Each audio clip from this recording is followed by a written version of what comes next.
Welcome to Influential Entrepreneurs, bringing you interviews with elite business leaders and experts, sharing tips and strategies for elevating your business to the next level. Here's your host, Mike Saunders. Hello and welcome to this episode of Influential Entrepreneurs. This is Mike Saunders, the Authority Positioning Coach. Today we have with us David Cargill, who's a financial advisor with LPL Financial. David, welcome to the program. Thanks for having me, Mike. Hey, so I'm excited to talk with you because it's always neat hearing different people's perspectives. And it seems like you can look at the same thing and bring up a whole new nuance to many topics. So I want to hear what you are doing to serve your clients and community. But before we dive into that, give us a little bit of your story and your background and what got you into financial advising. Yeah, thanks. I am originally from Omaha, Nebraska, and went to school there at the University of Nebraska and had a financial background. And then before I went off to work, I actually joined a nonprofit organization, did campus ministry all over the United States and international missions as well. So it brought me all over the world. And really in that time, just developed a big heart to help people and to just uplift others and make the world a better place. And so as I was nearing the end of that 6-year term, I decided that I wanted to pair that love for helping people with my financial education, and financial advising was the perfect fit. You really get to know people, know their stories, know their goals, and help them really attain those, help families, individuals really be financially established and secure and really change lives. So that's what brought me to financial advising. And after a few years of working with a really senior, amazing advisor, I made the move to LPL so that I could run my own practice, work with the clients that I really wanted to serve. And really with LPL, they're the largest independent broker dealer. And I like that, to be able to do really what's in the best interest for the client and not the organization or the firm. So that's where I'm at right now, and just love it and love what I do. Yeah, you said a whole lot there, which I want to unpack because it's so super important to not have an agenda for a certain client and have a cookie cutter approach and say, next, here's your plan, next, to be able to listen and learn and come from that heart of a teacher and educate and teach. And I think to have that approach is so refreshing for your clients, I'm sure. It is. And I've been told that by many clients that they just feel known by me and that I have their best interests in mind. And I always take the time to really sit down and explain things at a level where they feel comfortable and empowered. And I always tell my clients, this is your life. These are your dreams. And I'm here to make sure you get there in a way that you're comfortable and that you understand. Mm. And that's a loaded comment right there, that they understand, because I think that sometimes people will say, oh yeah, I got that. I understand. But then do they really? So I think taking that calm approach to teach and educate and make sure that you're really, before you move on, you're making sure that they understand. And it starts with kind of like how Stephen Covey used to teach in his books, begin with the end in mind, helping your clients look forward and go, where do you want to be? Kind of almost like being a life coach, right? Like, what does retirement look like, feel like, an experience for you? It could be traveling the world. It could be diving into ministry and having different opportunities that way. So what is your approach to sitting down with your clients for the first time and going, we'll get all the money stuff figured out, but let's figure out where you want to be at this age and then at this age? Yeah, definitely. It's asking those questions and really getting to know who they are. And just like you do in these sessions, you ask people, how did you get to this point? What really drives you? What do you hope to accomplish And a lot of times, really from unpacking that, you might come in thinking one thing, and then you hear them say another thing, and you just really ask questions and get to know them. And I think a lot of my clients or prospective clients are surprised when we meet, because it's not just, well, tell me, what do you have? Okay, yeah, we can do this, we can get you there, and go over all the numbers. I really don't try to get into that till much later. And a lot of them have said that's been a real difference maker to them, is that okay, this guy really knows who we are and what we're trying to accomplish. And when you have that and you have that level of trust, then as you're going through all of the strategies and the numbers, they believe that you can do it.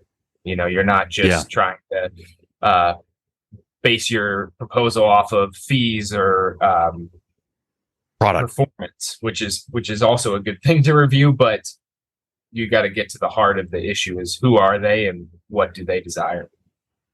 Yeah, and it's putting the cart before the horse. You start talking about products and outcomes and numbers before you figure out, really what you want and why you want it. And because I really feel like when you think about setting goals, and that's kind of what we're talking about here, what's the goal for, you financially, wealth, retirement, what does it look like?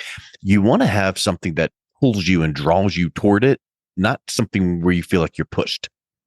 Mm-hmm. Otherwise, you feel like you're always on edge, like, oh, I got to make sure that this is done so that, or, oh, this is off half a degree, so now we're not going to hit our goal. But when you take that 60,000 foot view, and you kind of go, look, here's my mission, here's my ultimate, end goal. Is this fitting into that? So talk a little bit about kind of what's your mission in life, business, personally, professionally, and then how's that translate into how you work with your clients? Definitely. Well, personally, I have a family that drives a lot of what I do.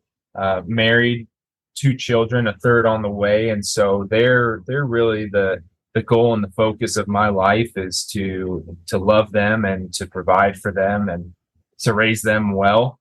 And so really that kind of gets into a lot of my professional career. Is I'm a family man, and I strive to help other people.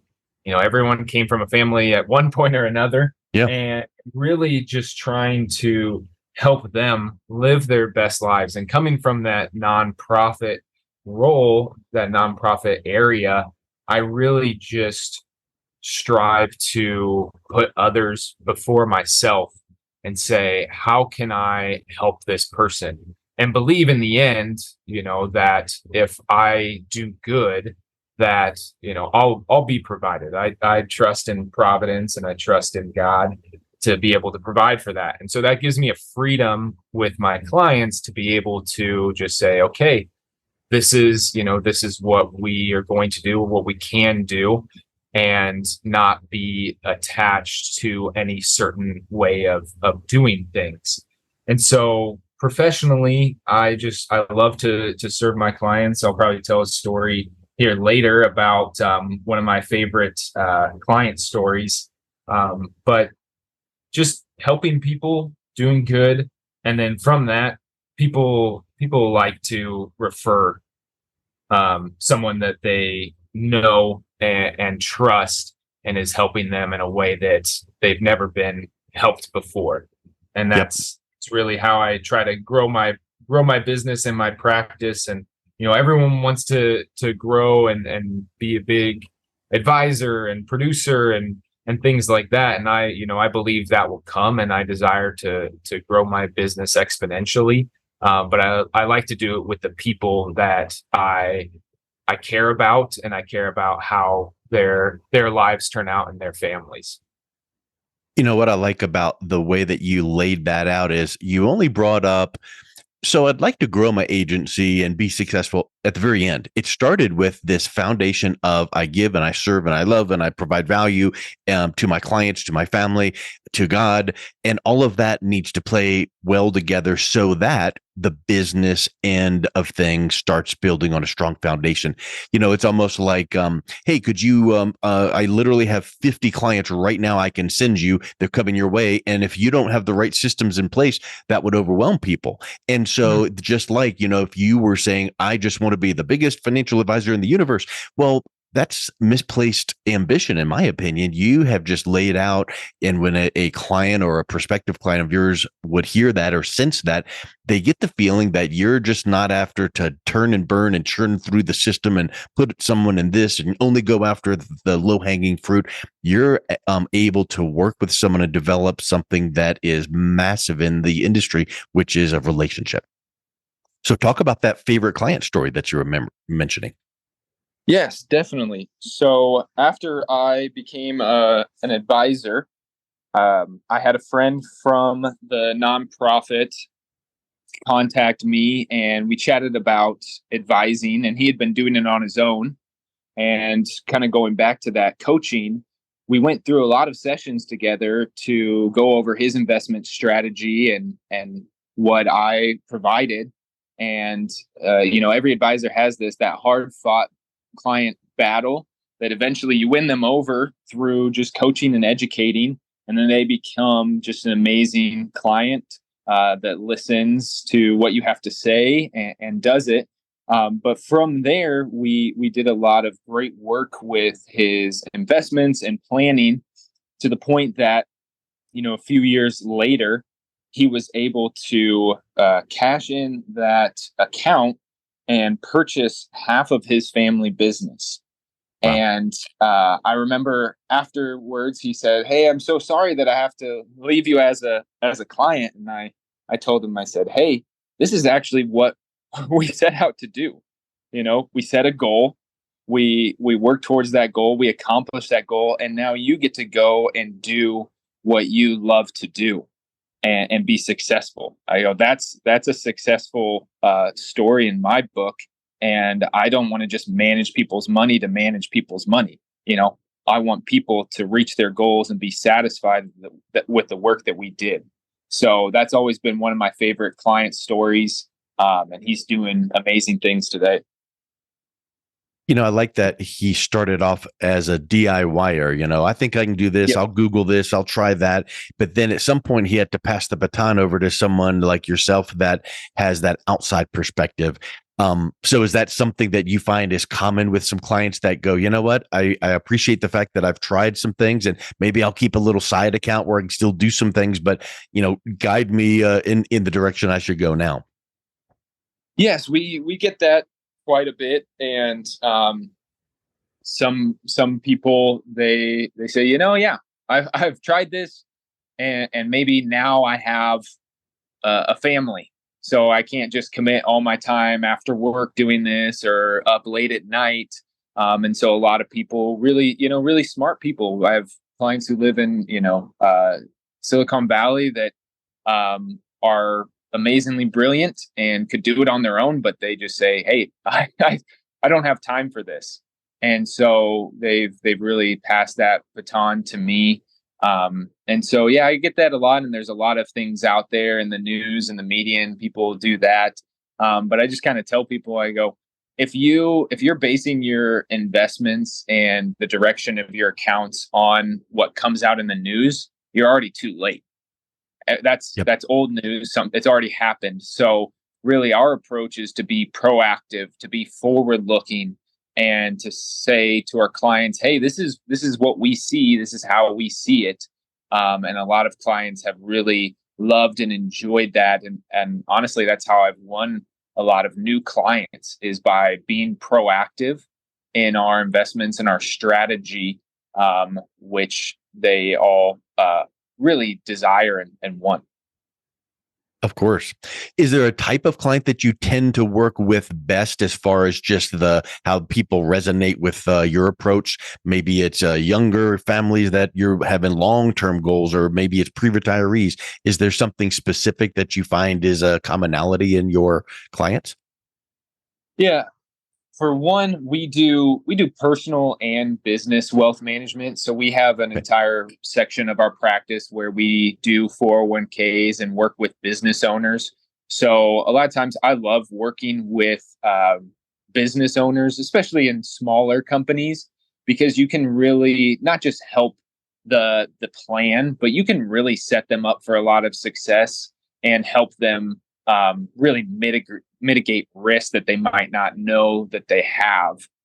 So you can really help someone become successful in their business at something that they already are good at. So I really love with that. There's a lot of different, challenges and nuances that are there that keep me on my toes and keep me learning and growing. So I like that.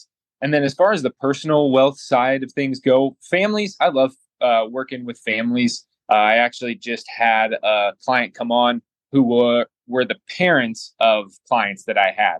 So I had younger clients, and their parents, from me working with their children, had seen the level of care that I took for them.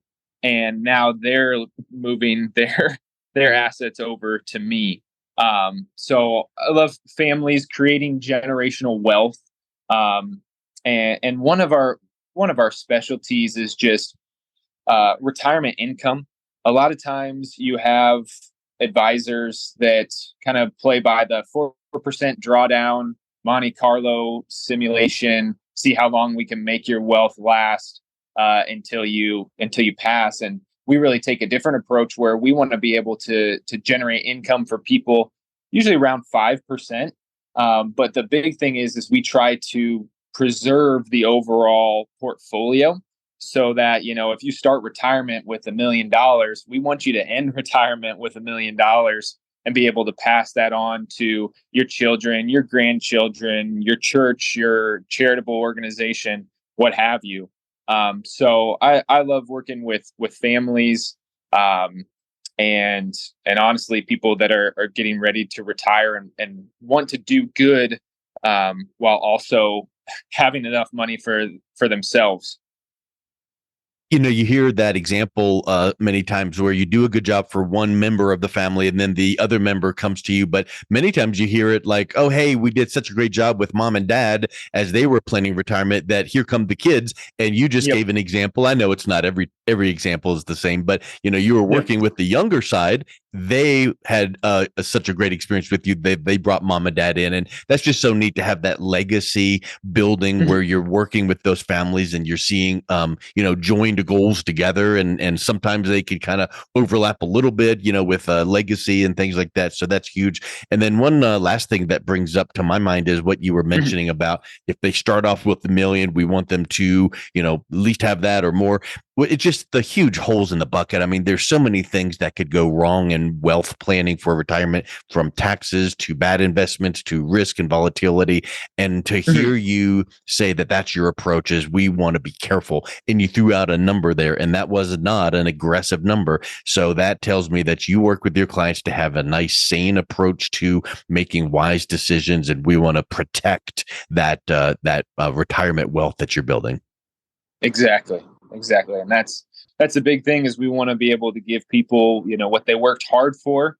But we, more people would be affected by losing their money than doubling their money, and especially in 100%. retirement. So, yeah. Well, David, it's been such a neat time getting to know you and how you serve your clients. If someone is interested in connecting with you, what's the best way that they can do that?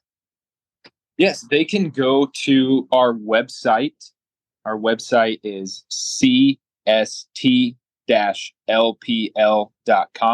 It has all of our contact information. People can submit a request for an appointment, and we really just do everything through that. Excellent. Well, David, thanks so much for coming on. It's been a real pleasure talking with you. Yes, thank you so much for having me, Mike. You've been listening to Influential Entrepreneurs with Mike Saunders. To learn more about the resources mentioned on today's show or listen to past episodes, visit www.influentialentrepreneursradio.com.